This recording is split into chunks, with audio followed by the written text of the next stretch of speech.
What is Bitcoin? The first result when I typed in Bitcoin definition, Bitcoin is a type of digital currency in which a record of transactions is maintained and new units of currencies are generated by the computational solution of mathematical problems and which operates independently of a central bank. How many of you actually understood what that meant? This is why I think a lot of people don't know what Bitcoin is, because there's so many different definitions of it, and even someone like me, if I were to read that, what does that even mean? So I wanted to take this time to explain to you in the easiest way what Bitcoin is. Before I understood Bitcoin, I had to first understand money. And what is money? In simplest terms, money is a medium of exchange. And I know some people bring up bartering system and how that was the first earliest form of money, which, yes, it's true, but not exactly. Let's say I have chickens and they produce eggs, and you make bread. I want some of the bread, you want some of the eggs. We can barter it. Now, if I take my eggs and I want to buy a rocking chair, and he doesn't want eggs, but I want the rocking chair, it doesn't make sense for him to take on the same amount of value of eggs for his rocking chair. He would have hundreds of eggs and it's going to perish. And on my side, it doesn't make sense for me to give up so many of my eggs just to have a rocking chair. With bartering system, it just didn't work. So if I want the rocking chair and the other person is selling it to me, we both have to agree on a form of money. This is why money was created. But we couldn't just use anything for money. Everyone had to agree on what the form of money would be. So you would have seashells, beads, metal that serves as a function of money. But the problem of using forms of money like glass beads, seashells, and metal is that it's easy to increase the supply. And when you increase the supply, the value of that money goes down. Again, it goes back to the rarity of the form of money. Think about it like this. Let's say you lived on that island where everyone was using seashells as money, and you just so happen to create a machine that can sift through the sands and collect more seashells for you. So you technically increased the supply of seashells, and anyone who's holding these seashells, the value just went down. That's considered easy money, but what's opposite of easy money is hard money. The harder it is to increase, the harder the money. Hence why gold has been used as a standard for money for thousands of years, because one, gold is very hard to find. And it also takes a lot of energy to mine gold. And on top of that, gold is a very stable element. When people were using seashells as a form of money, other people came and they were using gold instead. And they were thinking to themselves, how come they're not using seashells? Maybe we should use gold. And they understood that gold was actually better money. Okay, you're still with me, right? Because I still have a long ways to go. So now that we all understand that money is this medium of exchange that everyone agrees on, now we can talk about what happened to money. So if you look at your money today compared to money back then, I'm going to show you right here. You see this $10 bill. If you read on the bottom, it says, in gold coin, payable to the bearer on demand. In gold coin, that means if you took this note to the bank, they would give you $10 worth of gold coins. Interesting how we don't have that on our $10 bill today. So what happened? I mentioned earlier how gold has been the standard for money for thousands of years. We're talking about Mesopotamia, Egyptians, ancient China, even America. We were on a gold standard, and that's why our money was so strong. I was reading an article about how people in the 70s were able to buy a house for $30,000.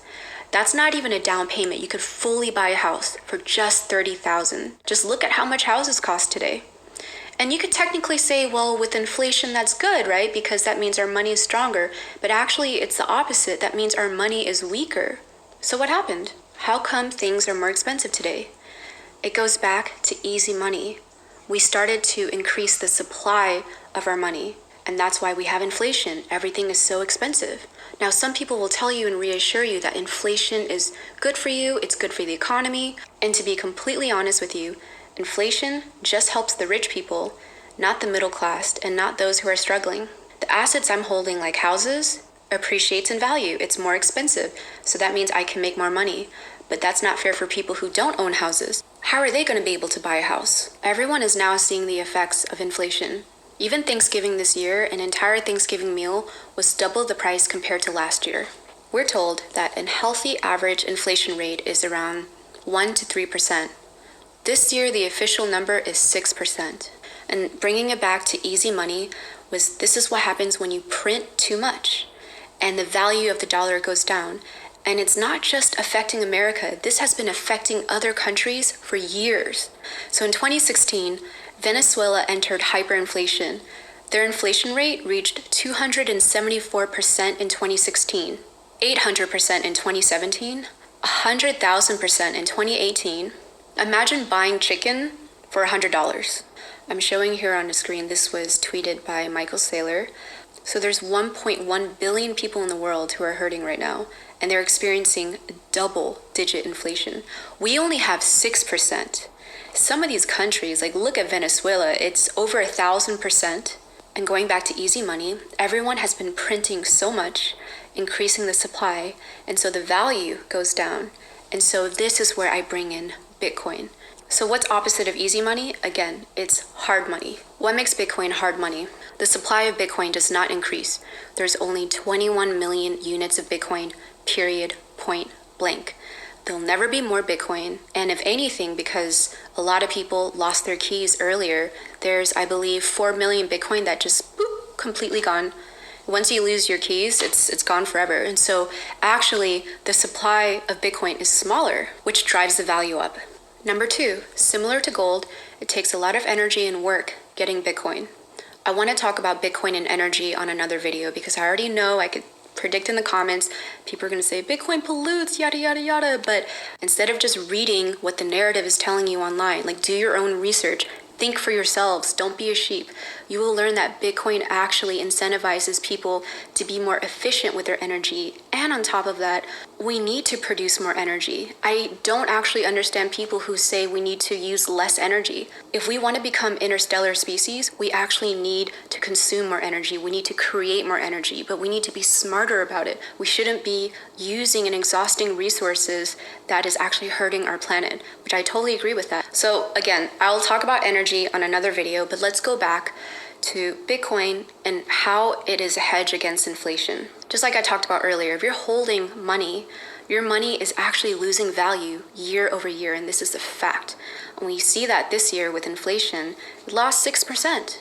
But Bitcoin is actually appreciating in value. Most people today are living paycheck to paycheck, month to month, and I remember what it was like living like that. You're just surviving. You can't make long-term plans. You can't plan for the future because you have to focus on now. And as a result, that's why we have a lot of people who are dealing with anxiety, mental health issues. And if you think about it, most people are not financially literate. Going back to my experience in school, I wish school taught us about financial literacy because that would change everything. Imagine all of us, we would have made better decisions on our finances. We would have been able to save money. And when you have savings, you can plan for the future.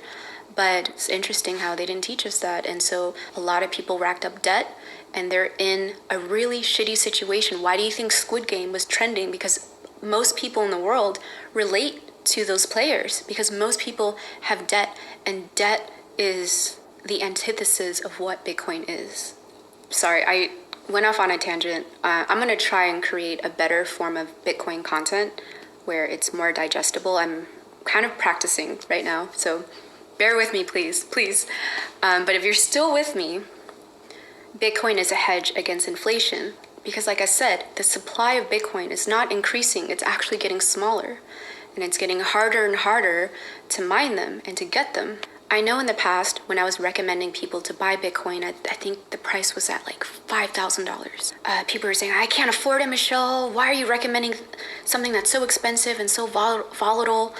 And this is why I get so frustrated with the media and how there's not good education on Bitcoin. It's that you don't need to buy a full coin. You can buy $10 worth of Bitcoin, $1, 50 cents worth it. Because with Bitcoin, you can buy it in smaller units. It's called Satoshi. Satoshi Nakamoto is the creator of Bitcoin. The smaller units of Bitcoin is called Satoshi. There's 100 million Satoshis in one Bitcoin. So you can technically buy $1 worth of Satoshi, $10 worth of Satoshis. You remember being a kid and learning about a piggy bank. You put money in the piggy bank and you just save a little at a time, quarters, tooth fairy money, whatever, it goes in there. And one day, if you have an emergency or you want to buy something, well, you break it and you have money, and you have a lot more money, and it teaches you how to save. So this is where it all leads to. What is Bitcoin? Bitcoin is the best savings technology. Bitcoin incentivizes people to save. In a way, Bitcoin is helping you build generational wealth. It's teaching you about financial literacy, and on top of that, you are truly financially sovereign. What does that mean? Let's just say I live in America. I want to send someone in Thailand $1,000. They would have to have the same bank as me. It's super complicated, and so I'd have to go through Western Union.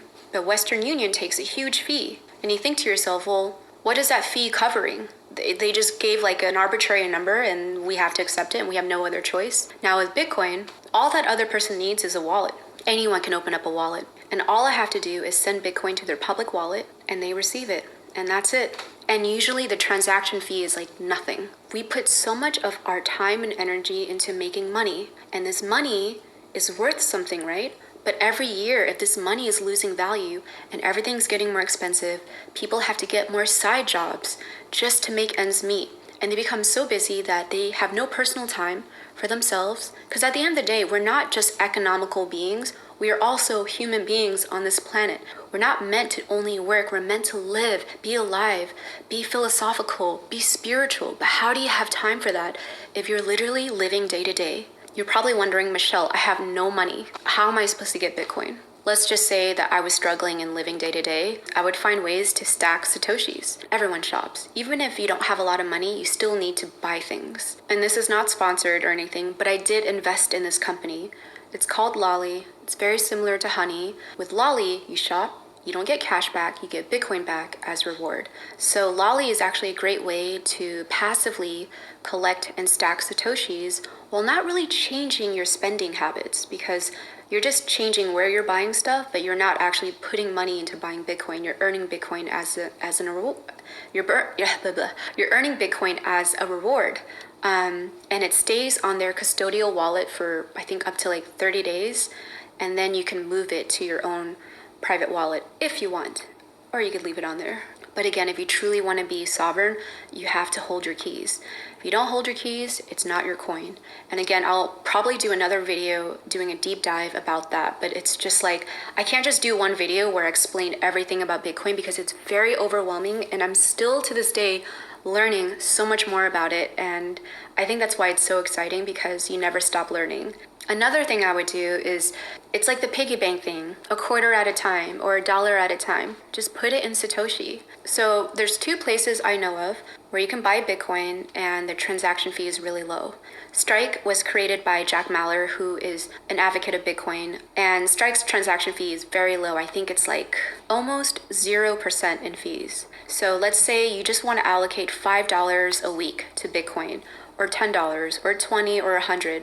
$1, whatever amount. I like to recommend Swan Bitcoin. You just DCA. DCA is dollar cost average. Just DCA it and just set it and forget it. You don't have to worry about going back and buying every week or every month or yada, yada, yada. So remember I mentioned how there's only 21 million Bitcoin in existence? We've mined up to, I think, 18 million. So there's 3 million left. And every few years, there's an event called the halvening where it gets exponentially harder and harder to mine Bitcoin, and the miners who are rewarded in Bitcoin, they earn less. The supply of Bitcoin decreases. If you look on our dollar, it says, "In God we trust" on the back, right? Well, with Bitcoin, it's a trustless protocol.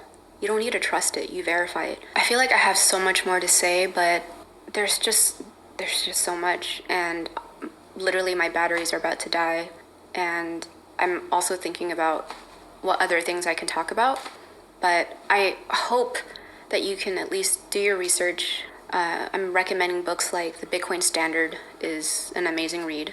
You can learn a lot about money and also about Bitcoin and why it's so important. Thank you so much for making it till the end of this video. I know it's a lot to take in. I appreciate it, and I'm gonna try my best to create just better content around Bitcoin education, because there's so much misinformation online, and I always want to recommend anything that has helped me in life. And I truly believe, and I know it's a mathematical certainty, that Bitcoin is the best hedge against inflation to protect your purchasing power, because we should be able to understand money. We should be able to have financial literacy. It doesn't matter who we are. We could be a makeup artist, a painter, someone who bakes bread. We should understand how our money works, and it shouldn't be so complicated. So I hope I was able to shine some light on this subject that is very touchy, but also very important. Thank you again for watching, and I'll see you next time. Good luck.